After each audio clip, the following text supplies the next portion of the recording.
Yeah, you know who it is.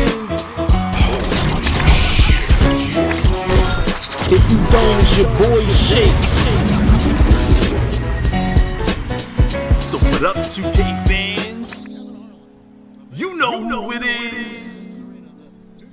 The question is, did the devs listen to the community? That's the first question I ask when I head out to team up. That's the first question you should ask when you start seeing all of these videos and the rollout of all of this information about the new game. See, another question I ask myself is, do they provide a unique next generation experience? Or is it just a port over? A lot of you guys don't know what a port over is. That just means that the game, you can find the exact same experience on old generation consoles. Good examples of that would be Call of Duty Ghosts. It is exactly the same on the 360 that it is on the Xbox One.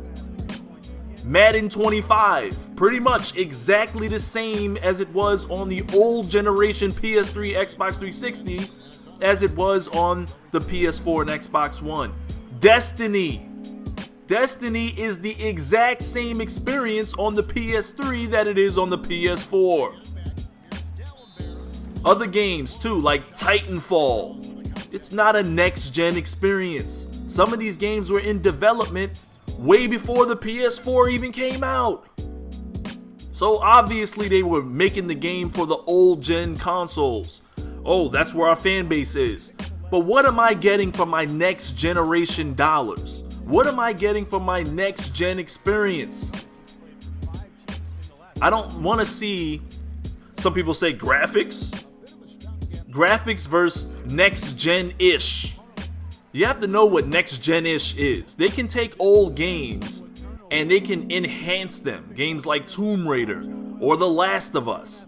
These are old-gen games that they enhanced. These are next-gen-ish. You know, they have that next-gen-ish look to them. What is ish? Ish is a suffix. It just means with a sense of belonging to, or having the characteristics of, resembling, somewhat, but not the real deal. Remember that. Anytime you hear ish, not the real deal. that statement goes a long way. 2K14 was the poster child for next gen. And at its core, aside from several surface issues, it was a phenomenal game. We were able to play it all year long. I enjoyed my career, and I enjoyed the authenticity in the game. You know, there were definitely some things that we will discuss and that we've been discussing all year long.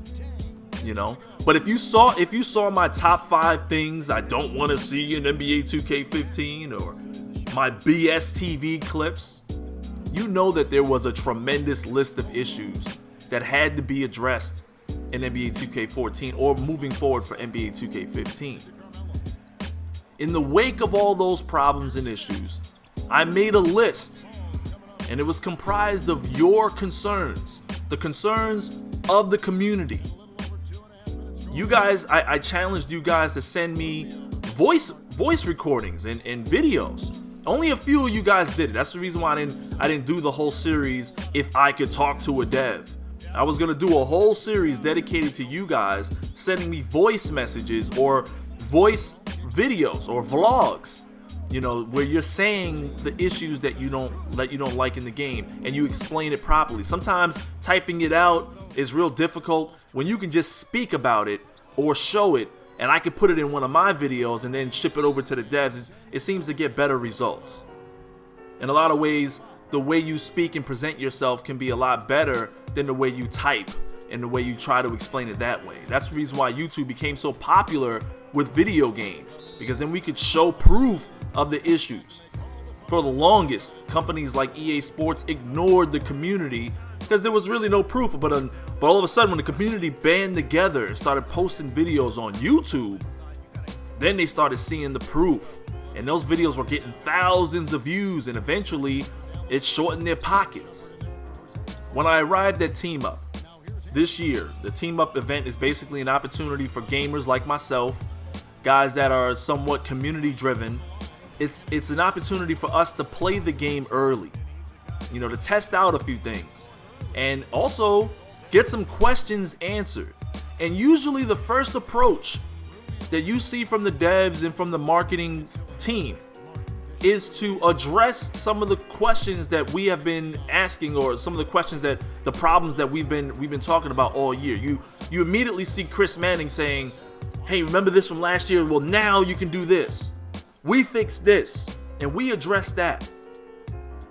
And those things are very important. You know, I see that approach, and it's obvious that they are hearing your concerns. It's obvious that they are listening to some degree. But the questions that I had were pertaining to gameplay, my career mode, crew or my park, etc. You know, things like that. Simulation. You know, what difficulty is it on in online ranked games? I had Mike Wang, some of the main guys that you guys are familiar with. Scott O'Gallagher, Zach Timmerman, my man Sean. The usual suspects. You know, when we arrived at the developer Team Up Q&A, this is an opportunity for us to sit down and actually just belt out a bunch of questions. But prior to that, they literally had to tell me, Shake, just go play the game for a little while. Like, I was playing the game, but I had a huge list of questions, and a lot of them were for Mike Wang, and I knew we was gonna have a Q&A, and I just didn't want to take too much of their time individually, especially when we had other gamers that were gonna be asking questions. I didn't want to take the floor too long. I didn't want to feel like I was asking too many questions and you know, nobody else was getting a chance to talk. So I said, hey, let me ask some questions now, get some of these things out of the way. I had Mike Wang, Scott OG, even Chris Manning answer a few questions. Guys that have been playing the game since its development. And they were able to answer the bulk of my questions. The bulk of my answers to your questions can be found in my NBA 2K15 Team Up Breakdown video. Go back to that video and you'll find that the majority of your questions literally that came off of a video where I asked you guys, when I said, hey, give me some questions to ask them. I have my own questions, but I wanted you guys to write in the comment section a list of questions. And all I did was basically copy that page and bring it with me to Team Up. You know, of course I deleted the ones that were, you know, duplicate questions, but I pretty much took all of your concerns and asked those questions. So go back to my Team Up Breakdown video if you're still concerned about a few things that, or maybe you feel like maybe something wasn't addressed if you haven't already seen that video. But listening to the community is not the same as addressing the community and addressing the problems. You can listen to me, but if you don't put any action behind it, if you don't address the problems, it's not the same. What does address mean? Address means to deal with it, to communicate directly, to identify. And in my opinion, after playing the game and seeing the major changes that were made in the game, in my opinion, I believe that they have addressed a lot of things. You know, they've addressed a laundry list of gameplay issues that were in 2K14. They addressed a few problems that were in My Team. I know you guys that love My Team mode, you got your auctions now, and they made a lot of things unique to that mode that were a problem in 2K14. They addressed some problems there. The presentation, some of you guys were asking about presentation. They addressed some things there too. But the community, regardless of how honeymoon-ish you feel when this game comes out, there goes that suffix again, ish, honeymoonish. Our job is not done. Regardless of how you feel, this might be the greatest basketball game you ever seen, and it will be the best basketball game. It's in my opinion, after playing it, I don't even want to play 2K14 anymore, and that's saying a lot. You know what I'm saying? 2K14 at its core was still a phenomenal game. But our job is not done. You know, you have to understand the priorities of the developers. You have to also understand the window of opportunity, the short time that they have to address your issues, to address the challenges that are in the game. They were challenged when I presented the idea of changing jerseys in an 82 game plus the playoffs my career season. They were challenged when I presented that idea. They were challenged when I presented the idea that my team, it isn't truly my team if I can't create my own jerseys, arena logos, etc. You'll ask me, why don't you play my team? It doesn't feel like my team. Just a bunch of all-stars on the wrong team. They were challenged when I presented the idea of breaking up the dribble animations so everything isn't thrown into a package. Like if I want to do a specific hesitation or a specific ISO crossover, it's in one package, and I can't couple that with the Sham God that's in another package. They were challenged when I presented that idea. They were challenged when I presented the idea that our face in the game is only the beginning. In my opinion, my time hasn't come until they say my name in the game. What is the most beautiful sound in the world? Read some books. They'll tell you that the most beautiful sound in the world is the sound of your own name. Somebody saying your name. They have to have our name in the game in NBA 2K16. They have to have an algorithm, a program that allows us to put that together. You know? They were challenged when I presented the fact that you don't have standard fades and haircuts with an edge up, a line. You have all these NBA players in the game. You could take from their noses, you could take from their ears, their jaws, or whatever when you're creating a random character. But when you create yourself, there's not enough hair, there's not your haircut in the game. Look at all the NBA players in the league, all the black guys. I'm really referencing them because these guys are the ones with the fades and the edge ups and the lineups. Okay? I couldn't do a face scan video because my hairstyle wasn't in the game. And it was a little embarrassing for the guy that was trying to get that squared away for me, because even he was like, oh, I can't find your hairstyle. And yes, Ronnie 2K said that they're going to try to update it and patch some new hairstyles into the game. But our job isn't done. They were challenged when I presented the idea that Got Next needs to go. I know some of you guys are still hanging around. I don't know, man. It makes it more realistic. Well, have fun waiting on the Got Next for 4 quarters at the rec center. Have fun only playing 3v3 at the park, where you're forced to play in order to earn badges. Because I want to play 5-on-5, real basketball. Okay, that's at the rec center, but you can't earn any badges there, to my knowledge. And if that's the case, if you lose, you're gonna be waiting for 4 quarters. Wow. They were challenged when I presented these ideas to them. They were challenged. It's like, wow, I didn't think of that. Yes. You need to start thinking of that, because our job, the community, our job is not done. NBA 2K15 will be a legendary game. It'll be a classic. NBA 2K14 on next-gen consoles is already a classic because it provided us a unique next-generation experience that we won't forget. You guys will all remember the WoW video from LeBron James and in-game LeBron James, you know, when he's talking and all of that, you know? You'll remember that. You won't forget it because that's what makes it a classic. It's obvious that the game is only getting better, especially when you consider the competition, you know, who actually put out a lie last year. They lied to our faces, showing us Kyrie Irving and him talking on the basketball court, and in the bottom of the screen it says actual in-game footage. Okay? They didn't lie to us. They actually provided us a unique next generation experience.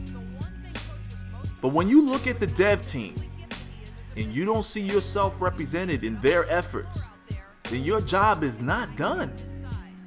When you look at the dev team and you don't see your suggestions represented in the next iteration. Your job is not done. When I go to Team Up, to my knowledge, I'm the only gamer that I know of that's up at 6:30 in the morning preparing your document of questions. I'm the only one that I know of that asks as many questions as possible pertaining to all of the modes and all of the aspects of the game.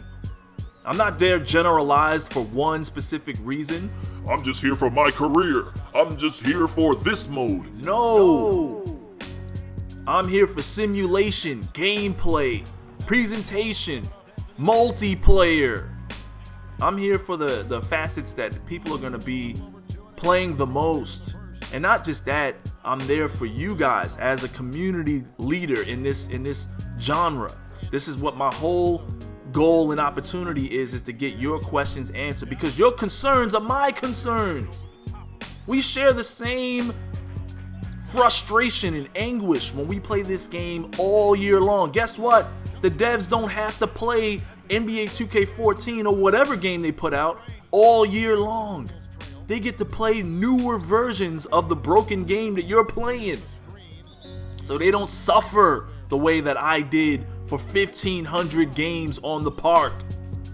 I'm not the one. I didn't play the most games on the park. I had friends 6 months into the game in NBA, 6 months into NBA 2K14 that had 1,000 games already played. 1,500 games might not even mean a lot to a lot of you guys that are park veterans. But we know what it's like to suffer through that. The getting on and getting off of the got next. We know what it's like to suffer through the waiting. If you consider just half of that time, let's just say I played only 1,000 games on the park. Let's just say 500 of those 1,000 games, I had to wait 15 to 20 minutes to get a game in. Do the math. What's 15 minutes times 500 games? That is a tremendous amount of time wasted. Our job is far from done, fellas. That's what I'm trying to tell you guys. We can't let them get comfortable. We let EA Sports get comfortable. And look what happened. Look what they gave us. Look at the trash that they gave us every year. And I'm not just talking about NBA Live, I'm talking about Madden for all of last generation. We can't let them get comfortable. Look what Infinity Ward and Activision and Call of Duty, the Call of Duty series gave us after COD 4. Look what they did. Look at the frustration that you had. You can't let them get comfortable. Remember when your dad or your mom said they was gonna come home and whoop your ass? That feeling that you had, that scaredness, like, Oh man, I'm gonna get my ass whooped. I don't want to get my ass whooped. that's the feeling that the devs should have every time that we come up there for Team Up. So it's your boy Shake. I hope you guys liked the video. As always, leave a comment and subscribe if you haven't already. And until next time, I'll holla at you dudes later.